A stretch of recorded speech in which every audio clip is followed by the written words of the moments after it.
for that. Let's jump into it. Obviously, Jeff and I are book guys. You lived it. Give us a background. Who was the Giannini crew? All right, I've said this before. The whole Giannini crew title was given by Jerry Capisi. He was popular doing that in the 90s. He would get all these little gangs or affiliate gangs. And that's another thing I want to get to. Yeah. These minor league gangs been around forever. Yeah. Murder Incorporated was a minor league gang, if you really want to talk about that. So what he did, he was sensationalizing at the time these crews. And he did that with the Bath Avenue boys. He did that with the Tanglewood boys. And then he did that with the kids. I call them kids because that's what we were at that time, 19, 20, 21, 22 years old. And he gave us a title. But that's after everybody got arrested. And who were they? A lot of them were sons of drug dealers who were away.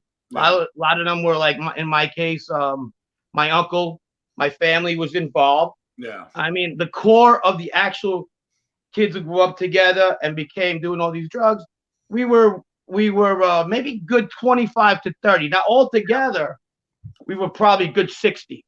Damn. How would you say, how would you say, you talk about the Bath Ave, Tanglewood. By the way, I'm on my presence. I just came back from the gym. No worries. Happy to have you. This is a last minute thing anyway. Of the 60 or of the 25, you guys are pretty deep. How would you qualify how many of them were hitters or serious guys of that crew? How many guys would shoot you? Well, good question. Maybe 15 or 20. That's a lot, even for that time frame. So, but interesting enough is, again, Jeff and I are book guys. You lived it. We kind of have it as three families: Bonanno, Gambino, and I think Colombo. So, was it heavier in one of the families, and what influence did the families have on your guys' crew? All right, heavy. Well, most of us were not myself, but most of the guys were from the Gambino Sicilian faction.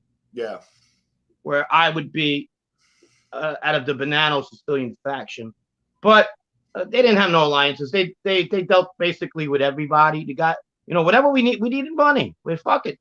If a Colombian that make us part of the Medellin cartel, we dealt with Colombians too. Really, one way or the other. Yeah, if we needed to turn over some drugs that day, yeah, why not?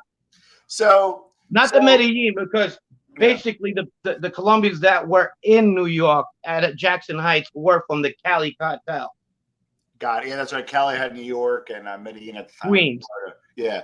So okay. So, but what I don't get is, so you are, you're a made guy, right? And you have a. I'm not. No. I'm saying hypothetically, you're a made guy. You're with the Bonannos or Gambinos. You have a kid. You're Sicilian. You want your kid to get into the life.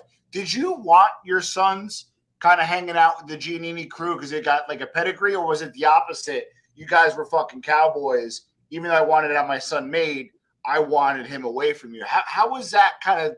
Well, you had to be careful with that. There was a thin line and a double-edged sword. I mean, the older men hung out together. What are you going to say? My son's not good enough to hang out with your son? Yeah.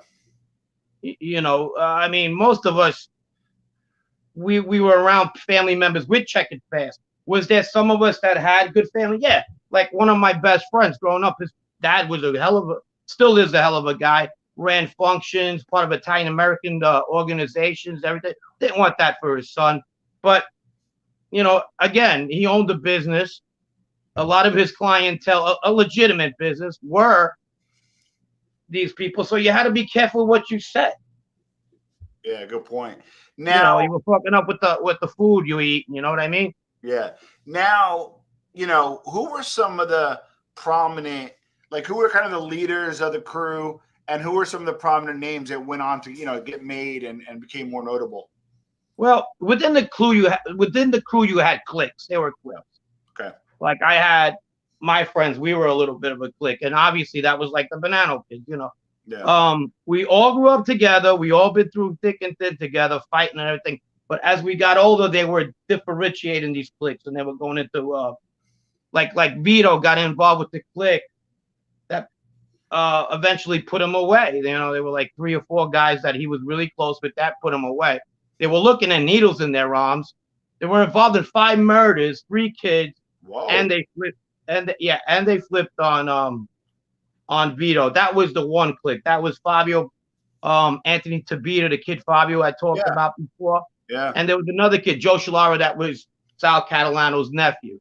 Wow. So they were looking at real big, you know, not time. They wanted to actually put him asleep. Wow. Mm-hmm.